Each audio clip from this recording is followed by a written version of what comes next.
చిరంజీవి గారితో చేసావు నువ్వు, ఆయనతో మంచి క్లోజ్ అసోసియేషను. రామ్ చరణ్తో కూడా ఆల్రెడీ చేసావు, ఇప్పుడు మళ్ళీ చేస్తున్నావు.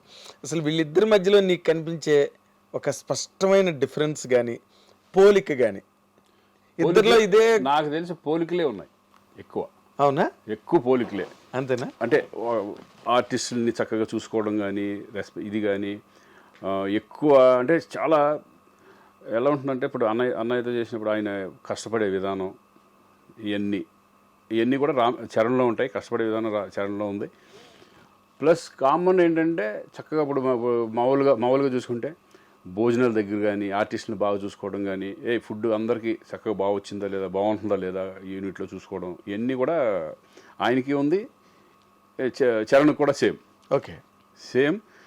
చరణ్ ఇస్ అంటే అనేలాగా డిగ్నిఫైడ్, అంటే ఎక్కడ చాలా పెద్ద, చాలా మెచ్యూర్డ్ గాయ్. చాలా హీస్ వెరీ ఇంటెలిజెంట్, చాలా మెచ్యూర్డ్ గాయ్. స్టబ్బన్ చక్కగా నీట్గా ఉంటుంది. కానీ ఆర్టిస్టులు పలకరించే విధానం కానీ అందరినీ ఓన్ చేసుకోవడం కానీ ఇవన్నీ సూపర్గా. ఇప్పుడు అన్నయ్య సేమ్ అందరూ, ఇప్పుడు అన్నయ్య సెట్కి వెళ్తే కమెడియన్స్ కానీ వాళ్ళు అందరితో కలిసి ఒక భోజనం చేస్తూ ఉంటారు, అందరిని పిలిచి దగ్గర తీసుకుని మాట్లాడుతూ ఉంటారు కూర్చొని. సేమ్ అదే చరణ్ కూడా. అవునా? చాలా మీ ఇద్దరి మధ్యన ఎట్లా ఉంటుంది ఇంటిమసీ? చాలా బాగుంటుంది. అన్న అంటాడు. అవునా? చాలా మంది, అంటే కొంతమంది అయితే యాక్చువల్గా బాబాయ్ అంటారు, అనవచ్చు కానీ బట్ నన్ను అన్న అంటారు. ఓకే, అన్న అనుకుంటూ ఈజ్ రెస్పెక్ట్ చాలా బాగా ఇస్తారు. ఎందుకంటే అన్న దగ్గర నుంచి వచ్చినప్పుడు చాలా రెస్పెక్ట్గా. అసలు బాగా ఇష్టంగా నీకు రామ్ చరణ్లో ఈ ఇష్యూ నాకు భలే ఇష్టం అని నీకు? నాకేంటంటే decent, is very decent person. Stubborn and decent. ఆ డీసెన్సీ, ఆ హుందాతనం అది బాగా నచ్చుతుంది నాకు. ఓకే, ఆ హుందాతనం అనేది ఇప్పుడు నాకు తెలిసి కొంత ఏజ్లో కొంచెం ఒక రకంగా వేరే ఉంటుంది. అదే ఏజ్ అలాంటిది. కానీ ఆ ఏజ్లో కూడా ఈజ్ వెరీ మెచ్యూర్డ్ పర్సన్. ఆ మెచ్యూరిటీ లెవెల్స్ కానీ ఆ స్టబ్బనిటీ కానీ అవన్నీ నాకు బాగా నచ్చుతుంది. ఇప్పుడు మామూలుగా ఒక ఏడాది క్రితం కన్నా వచ్చే ఏడాది మనుషులు పెరుగుతూ ఉంటారు. అవును. ఇప్పుడు గోవింద్ అందరవాడలో చేసిన చరణ్కి ఇప్పుడు చరణ్కి డిఫరెన్స్ అనేది ఏంటంటే, నాకు అప్పుడు ఎలాగున్నాడో ఇప్పుడు అలాగే ఉంది. ఇప్పుడు ఎలాగున్నాడో అప్పుడు అలాగే ఉన్నాడు. ట్రిపుల్ ఆర్ అంత పెద్ద సక్సెస్, ఇప్పుడు స్టార్ లెవెల్కి, ఇంటర్నేషనల్ స్టార్ లెవెల్కి హాలీవుడ్ వెళ్ళిపోయినా కూడా ఆ గర్వం కానీ ఇది కానీ ఆ కించిత్ ఇది కూడా లేదు. చాలా సింపుల్గా ఉంటాడు మామూలుగా. ఇప్పుడు బయట వాళ్ళకి చరణ్ అమ్మో అన్నట్టు ఉంటుంది కానీ బట్ సెట్కి వచ్చేసిన తర్వాత హీఈస్ వెరీ సింపుల్. ఎందుకంటే ఇంటర్నేషనల్ స్టార్ హాలీవుడ్ వాళ్ళే సినిమాలు చేయమని అడుగుతున్నారు పక్కన. లేదండి, ఇప్పుడు నేను అనేది ఏంటంటే, ఇప్పుడు తారక్తో చేస్తున్నప్పుడు ఫస్ట్ సినిమా నేను తారక్తో చేస్తాను. ఫస్ట్ టైం తారక్ కూడా నాకు ముందు నుంచి తెలుసు. నేను సినిమాలు చేయకపోయినా బిగినింగ్ నుంచి మా ర్యాప్ ఉంది. ఎలా? మేము ఫస్ట్ బిగినింగే మా ఇంటి పక్కన అక్కడ శ్రీనగర్ కాలనీలో ఉండేవాడు, ఇంకా హీరో అవ్వాలి అప్పుడు. అప్పటి నుంచి తెలుసు నాకు. అప్పుడు ఆయన ఏంటంటే ఎనర్జీ లెవెల్స్ ఎక్కువ, టప మాట్లాడతా చక్కగా గోల చేస్తూ ఉంటాడు. అది ఇప్పటికి తగ్గల. అవునా? ఇప్పుడు అదే సరదా, అదే గోలగా ఉంటాం, ఒకసారి ఏడిపించడం, ఈ టైప్లో. అంటే వాళ్ళు మారలా, యాజ్ ఇట్ ఈజ్ అలాగే ఉన్నారు. ఇమేజ్ పరంగా ఇమేజ్లు మారతాయి కానీ పర్సనాలిటీ మారలా. అదే మనుషులుగా అలాగే ఉన్నారు, పర్సనాలిటీ మారలా. అది నాకు బాగా. అదే ఇప్పుడున్న యంగర్ జనరేషన్ లో అందరు హీరోలతో చేసావు కదా నువ్వు. ఆల్మోస్ట్ మహేష్ బాబుతో చేయలే, ప్రభాస్ వీళ్ళతో కొంతమందితో చేయలే. అంటే చాలా స్టార్ట్ అయిందిగా నాకు, చేద్దాం. మొన్న అఖండతోనే కదా ప్రారంభం. అవును, మొన్న కదా సెకండ్ ఇన్నింగ్స్. అంతే, సెకండ్ ఇన్నింగ్స్ కదా. అంతే, సెకండ్ ఇన్నింగ్స్ లాగా బోనస్ అనుకుంటాం. అంతే, బోనస్ కరెక్ట్. ఇది ఈ వర్డ్ కరెక్ట్, బోనస్. ఎందుకంటే ఊహించని మలుపు. అదేంటి, నా మెంటాలిటీలో ఏంటంటే నేను ఇండస్ట్రీలో ఉండాలి అనేది మెంటాలిటీ ఉంది కాబట్టి నేను ఇమేజెస్ కానీ వాటికి పోకుండా చక్కగా మనం ఉన్న దాంట్లో హ్యాపీ ఫ్యామిలీ సెటప్ లాగా వెళ్తున్నాం అంతే, ఎవరు అడిగినా. అంటే మహేష్ బాబుతో ప్రభాస్తో ఇంతవరకు ఛాన్సులు రాలేదా? ఇప్పుడే వచ్చి మిస్ అయ్యాయా? లేదు, రాలా. ఇప్పుడు అనుకోలేదు, అంటే తారక్తో నేను అనుకోలేదు, ఎక్స్పెక్ట్ చేయలే. ఇప్పుడు దేవరాలో తారక్తో వచ్చింది అవకాశం.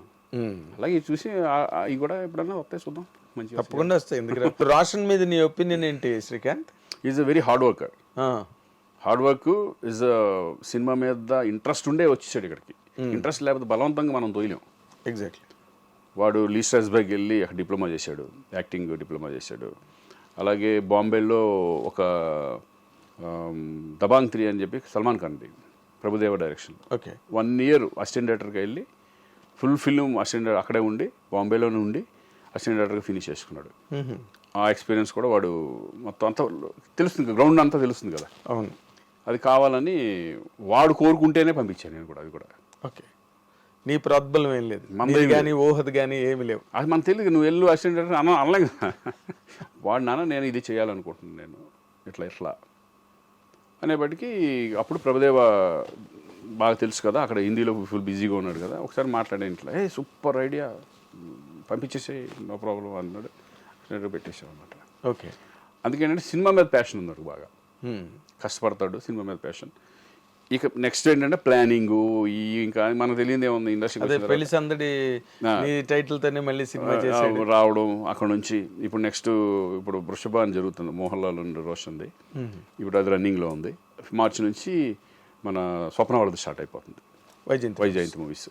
Very good. మెయిన్ అది మంచి రెండు డిఫరెంట్ సబ్జెక్ట్స్ పడడం పెద్ద రేంజ్లో. అవునా. ఇంకా దాని తర్వాత ఇంకా ఆడు ఎంత నిలబెట్టుకుంటాడు, ఎంత కష్టపడతాడు అనేది ఆడి మీద వెళ్ళిపోతా ఉంటుంది. ఓకే.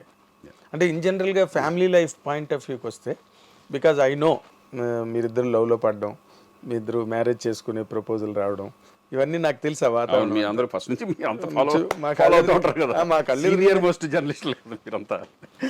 కళ్ళెదురుగుండా జరిగింది. మ్యారేజ్ అయిన తర్వాత తను సడన్ గా స్టాప్ చేసి, అంతే మ్యారేజ్ అవడంతోనే ఇంకా లేదు, ఇంకా అన్ని ఫినిష్ చేసింది. నాకు గుర్తున్నాయి అవన్నీ. మ్యారేజ్ అయిన తర్వాత అసలు మీ ఫ్యామిలీ లైఫ్ ఎట్లా నడిచింది శ్రీకాంత్? వెరీ హ్యాపీగా. అంటే ఏముంది, మీరు చూస్తూనే ఉన్నారుగా. అవును. ఇక పిల్లలు, ఇక తర్వాత అలా హ్యాపీ లైఫ్ అలా హ్యాపీగా వెళ్తా ఉంది. అంటే నాకు ఫ్యామిలీ టెన్షన్ లేదు. అదేలే. ఎప్పుడు అంటే తను ఏ రోజున కెరీర్ వదులుకున్నానని రిగ్రెట్ అయిన నేను ఇంటర్వ్యూస్ రమ్మంటే నేను రానంటది. ఇప్పుడు ఇంటర్వ్యూ అడుగుతున్నారు, నాకు చెప్పలేకపోతున్నానంటే మీరు చేసుకున్నాను చేయాలి. ఇంకా తను ఇంకేంటంటే ఇంకా ఈ పిల్లలు ఈ పెంపకం మంచి చెడు అంటే అది అసలు యాక్చువల్గా చెప్పాలంటే అది చాలా పెద్ద ఫుల్ టైం జాబ్ అది. అవును, 24 hours. మనదేముంటుంది ఇక్కడ, షూటింగ్ ఉన్న రోజు హ్యాపీ, షూటింగ్ లేకపోతే మనం ఇక్కడ కూర్చొని టీవీలు చూస్తాం, ఇది చూస్తాం, ఇది చూస్తాం, కబుర్లు, ఫ్రెండ్స్. బట్ అది మాత్రం ఉండేది కదా ఇంట్లో. ఒక లేకపోతే అసలు నడను కూడా నడవదు. ప్రతి దాని మీద కంట్రోల్ ఉండాలి, కమాండ్ ఉండాలి. ఇప్పుడు వాళ్ళు పెద్దవాళ్ళు అయిపోయిన తర్వాత పెద్ద రెస్పాన్సిబిలిటీ తక్కువ ఉంటాయి. పెళ్ళిళ్ళు అయిపోయిన తర్వాత, అవును, పెళ్ళి అయ్యే వరకు వాళ్ళే చూసుకున్నారు. మొత్తం 3 పిల్లల్ని మెయింటైన్ చేయడం అంటే, అవును, చూసుకోవడం అంటే అంత ఈజీ కదా అది. అవును, 3 లైఫ్లు, 3 పిల్లలు అంటే.